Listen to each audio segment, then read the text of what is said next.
नमस्कार दोस्तों, कैसे हैं आप लोग। बात करेंगे हम जियो फाइनेंशियल सर्विसेज की। आज बहुत ही अच्छी ज़बरदस्त तेज़ी हमें देखने को मिली है। लगभग यहाँ पर 6.5 से 7% तक की तेज़ी जो है वह नज़र आई है। 6% से ऊपर यहाँ पर क्लोजिंग हुई है। पिछला जो हमारा रेसिस्टेंस था उसको आज इसने काटा है बहुत ही अच्छी तरह से। यहाँ पर आप देख सकते हैं, इससे पहले जो इसका हाई था लगभग 348 के आसपास था, जिसको किसी ने क्लोज कर दिया है ऊपर की ओर। 356 पर इसने क्लोजिंग दी, 356.80। मतलब कि बहुत ही ज़बरदस्त यहाँ पर एक मारू बोझू कैंडल बनी है, जो कि दर्शा रहा है कि अभी आने वाले समय में भी, आने वाले दिनों में भी हमें तेज़ी देखने को मिल सकती है। कल के डेट में भी अच्छे खासे चांसेस हैं कि अच्छी खासी एक तेज़ी 4-5% की भी तेज़ी देखने को मिल सकती है। कोई बहुत बड़ी चौंकने वाली बात नहीं होगी। आरएसआई वगैरह है जो अभी भी ठीक ठाक यहाँ पर नज़र आ रहा है। 76 पर आरएसआई है, मतलब कि अभी भी स्टॉक के अंदर तेज़ी बाकी है। अराउंड 80 तक हम एक्सपेक्ट 80-85 तक भी हम एक्सपेक्ट कर सकते हैं आरएसआई की स्टॉक के अंदर मूवमेंट रहेगा। जब तक 85 को क्रॉस नहीं करता तब तक हम इसको ओवरबाउट नहीं कहेंगे। क्यों? क्योंकि बहुत ही ज़बरदस्त माहौल है, और इस तरह का जब माहौल, इस तरह की जब खबर निकल कर आती है तो आरएसआई जो है 85 के 90 के ऊपर जाता है, फिर भी स्टॉक के अंदर तेज़ी बनी रहती है।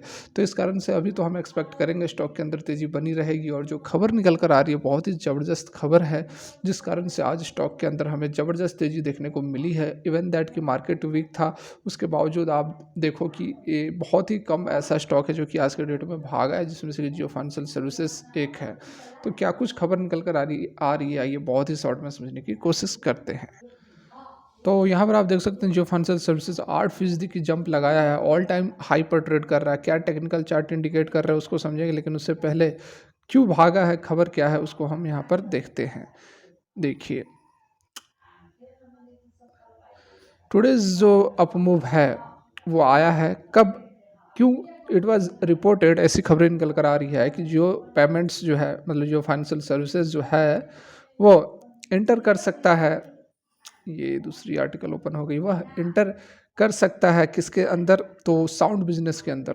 देखिए, दैट द जियो पेमेंट्स में enter the sound box segment, a feature similar to the Paytm sound box commonly used in retail outlet.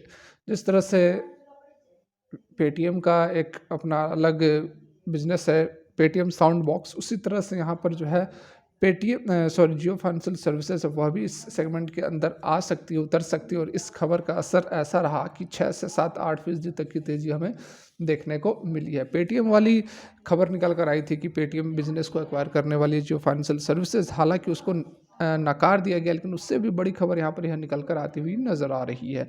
एक दूसरे डेवलपमेंट में, एक दूसरी भी यहाँ पर डेवलपमेंट है, खबर है, जिसमें कि जियो फाइनेंशियल सर्विसेज ने कहा है कि Reliance industrial investment and holding, मतलब RIIHL, जो कि एक होली ऑन सब्सिडरी है जियो फाइनेंशियल्स की, उन्होंने इंफॉर्मेशन दी है कि it has sold its 100% equity stake in Jio infrastructure management services, JIMSL। मतलब कि RIIHL ने JIMSL से अपनी 100% इक्विटी स्टेक को बेच दिया है। किसको? तो Reliance strategic business venture RSBVL for an aggregate value लगभग 92 लैक्स पे। ठीक है, अब यहाँ पर देखिए RSBVL, मतलब कि जिसको ये 92 लैक्स में स्टेक बेचा गया है, वो कौन सी कंपनी है?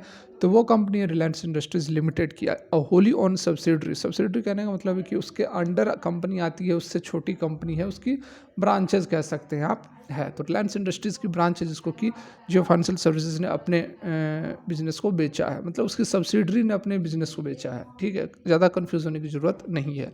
इस इंगेज्ड, अब ये RSBVL किस बिजनेस में है?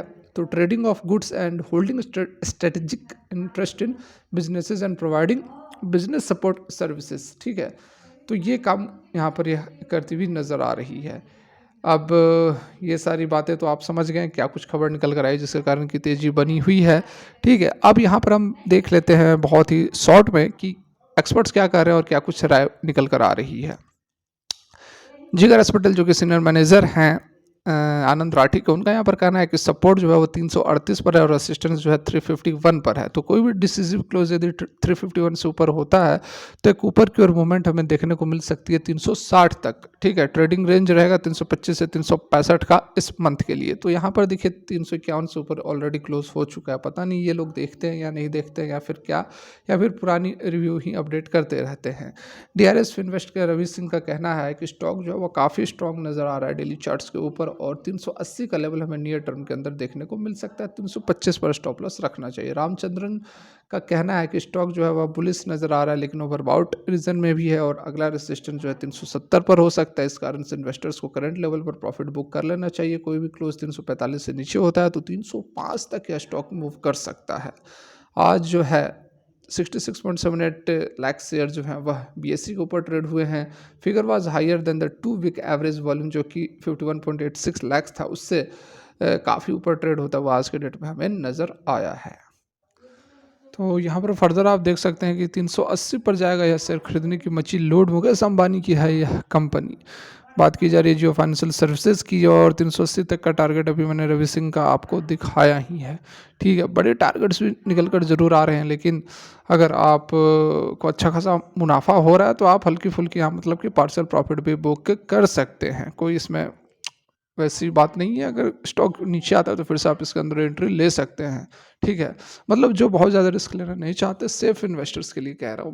बाकी तो है चांसेस कि अभी भी कुछ मूवमेंट है, बचा है इस स्टॉक के अंदर। फिलहाल के लिए वीडियो यहीं तक अच्छी लगती है लाइक करके मोटिवेट कर सकते हैं। Thanks for watching, have a great day.